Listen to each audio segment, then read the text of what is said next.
Welcome to the walkthrough video for this brand new flute instrument, the Sofia Castillo flute. Much like the Daniela Mars flutes, we followed suit with 3 types of legato, full control over vibrato, so you can go from no vibrato at all to slow and fast vibrato, plus the notes themselves can be shaped. You've got your articulations up here, trills all the way up to a major third, which we didn't have in the Daniela Mars, EQ, air control and key noises, we'll get into those later, and down here you've got the mic positions, with reverb and legato aid, which we will also cover in a moment. So let's just give the legato a play. That's always a good place to start.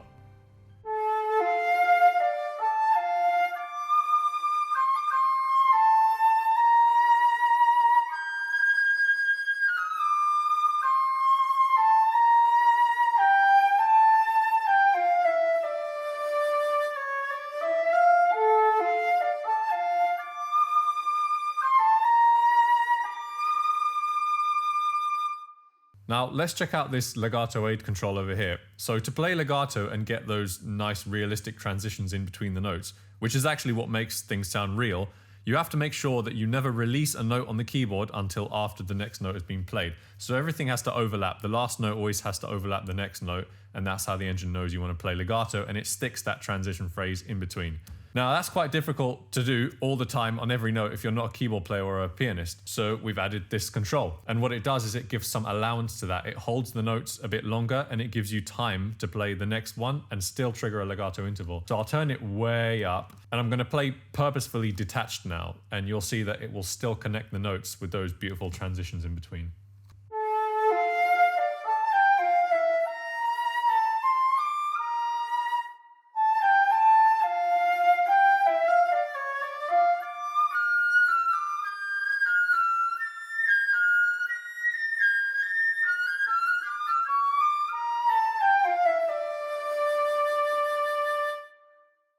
So if you were watching the keyboard down there, you will have seen that I played almost every single note staccato, apart from a few where I kind of accidentally, just by habit, played legato. And it still attached all the notes together and it made it into this beautiful flowing phrase. And the engine knew I wanted to play legato and it stuck all the intervals in the right places. Now, one of the most striking parts of this instrument, this particular flute, is its lowest dynamic layer, the PPP ultra piano, whatever you want to call it, which is, to my knowledge, the absolute quietest, softest dynamic a solo flute has been sampled at yet. And the reason is that it takes insane amounts of control to achieve this kind of sound by the musician and play in tune and keep the sound even and everything, which of course Sofia has. So I'll demonstrate that now.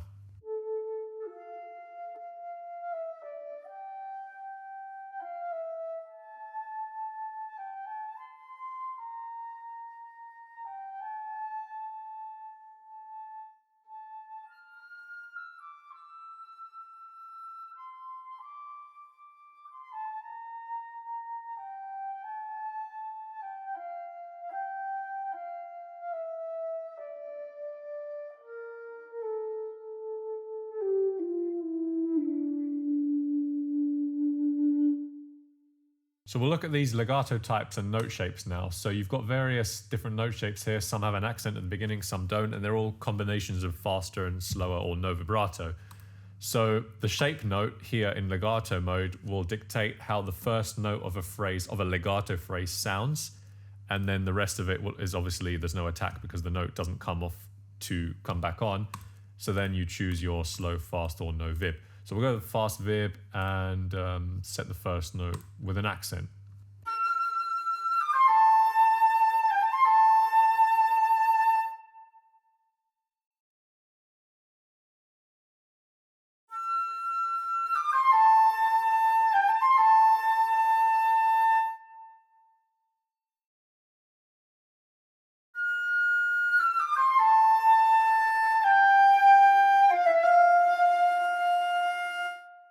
Moving on, there's polyphonic mode, which can be used with any of the 6 note shapes.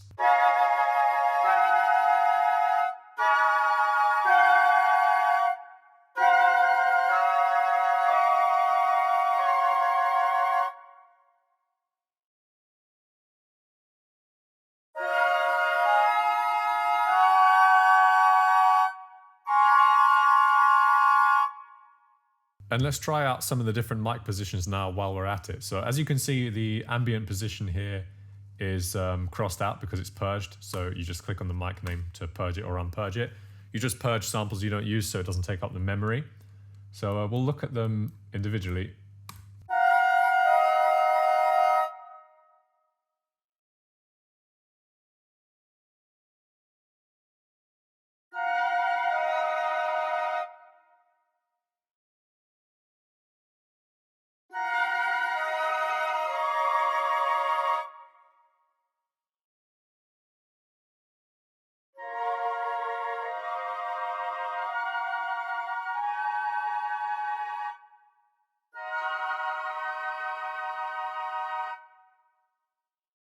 And you've also got pan controls per mic position. So what I usually do is I pan the close slightly depending on whatever's going on in the track.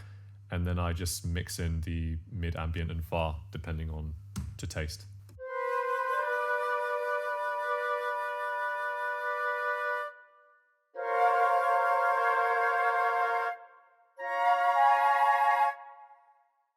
Actually, this mix with the far toned all the way up is surprisingly nice.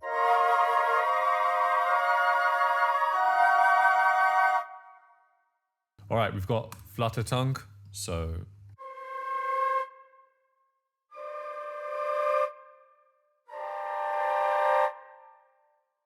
tongue rams, which if you've used the Daniela Mars stuff, you might be familiar with this sound.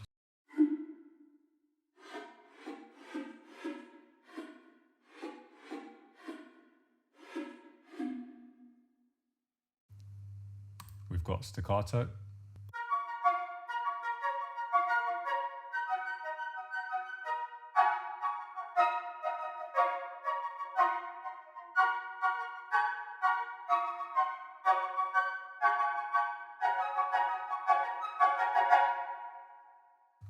And then there's double tongued, which is a double tongue staccato. It's a slightly different sounding staccato, so you can choose which kind of vibe you want.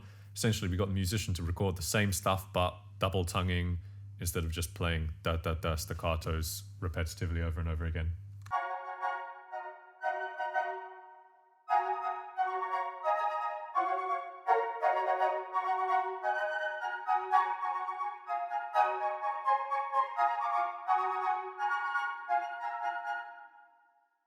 So you'll notice with repeated notes, that time it sounded a lot better because that is the natural way to play repeated notes on a flute. Now, this is a relatively weird one, whistle tone, which is a funky, ultra high-pitched sound. And to be honest, I'm not even entirely sure what the specifics are behind how the musician does this, so it's probably better if I just play it.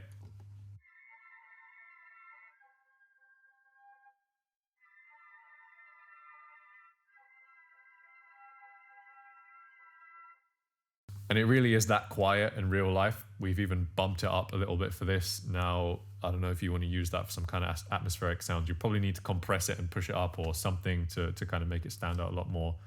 And probably you have to rewind right now and turn your speakers up or headphones up a little bit to actually hear what I just did. Otherwise, you may not have. And then we've got trills, which is all the way from a semitone up to a major third. So...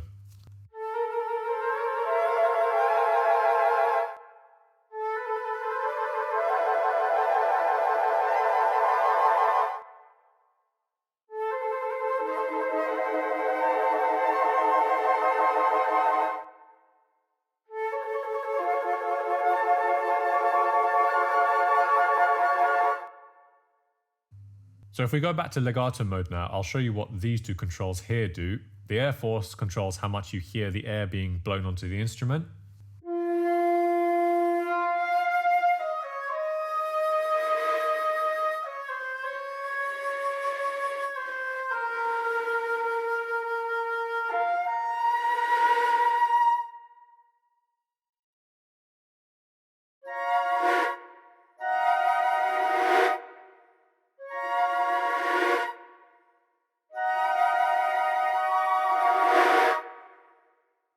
And this control down here decides how loud the key clicks on the instrument are. So I'll turn it right up.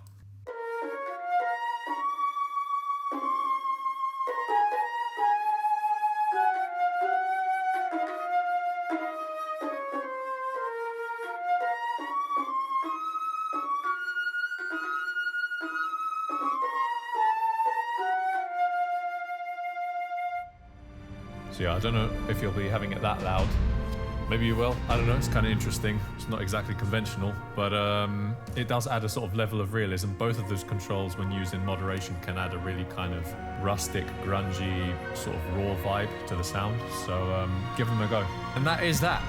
This is our absolute flagship flute right now, and the instrument looks as brilliant as the thing sounds. So, as usual, I very much look forward to seeing what you will create with this, and otherwise, thank you, and until next time.